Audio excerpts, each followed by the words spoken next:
Buongiorno cari amici, ben ritrovati in questo spazio in mia compagnia. Oggi vediamo le caratteristiche e gli influssi che ricevono i nati del 13 gennaio e quali sono un po' le prove che li aspettano, in linea generale ovviamente, perché qui non guardiamo le personalizzazioni che sono possibili in base proprio all'orario, al luogo di nascita per ciascuno di questi nati.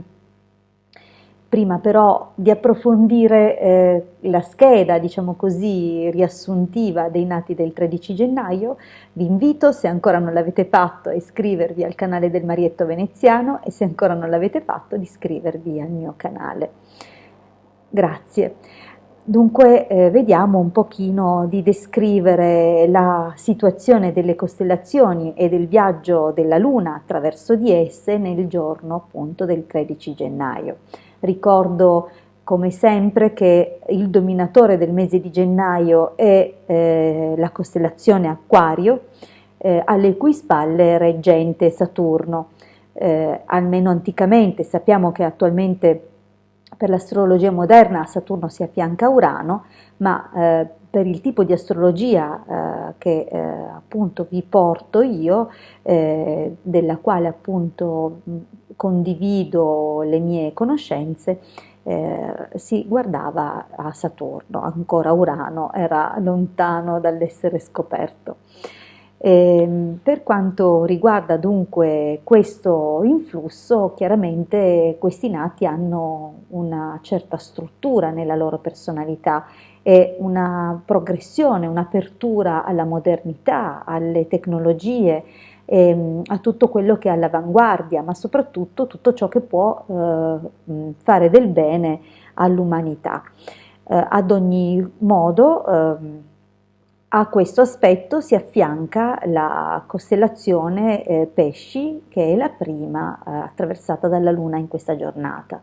In quanto prima costellazione, influirà in modo importante sul destino e sul carattere di queste persone nate appunto il 13 gennaio.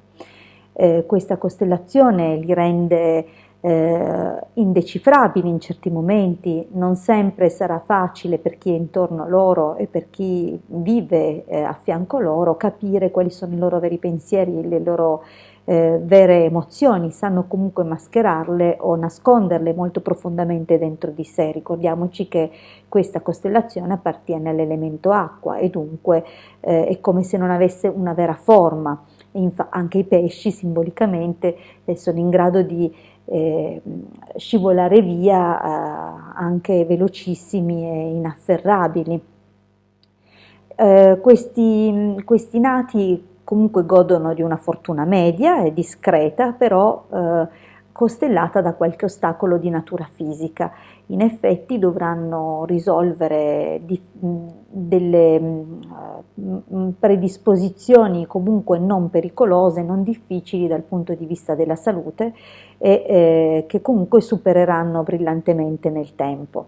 Ma il loro carattere comunque è un carattere signorile, antagonista e orgoglioso, perché poi ci troviamo soprattutto come seconda costellazione attraversata dalla Luna immediatamente dopo Pesci, la costellazione del Leone, che sapete benissimo che dal punto di vista degli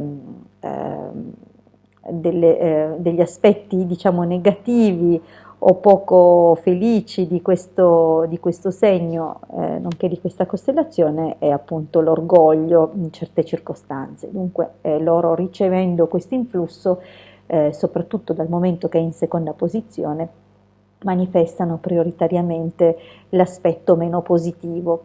Ciò non toglie che comunque avranno anche tutte le caratteristiche positive di questa costellazione.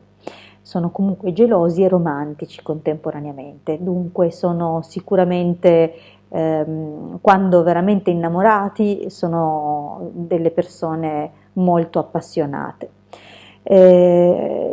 Dal punto di vista del tipo di attività o di realizzazione lavorativa che questi nati avranno, bisognerebbe comunque verificare gli influssi del giorno e dell'ora di nascita, però diciamo che hanno una predisposizione per le questioni, per le materie scientifiche, per l'ingegneria, per quello che riguarda anche la ragioneria o l'ambito delle discipline tipo il geometra e cose del genere.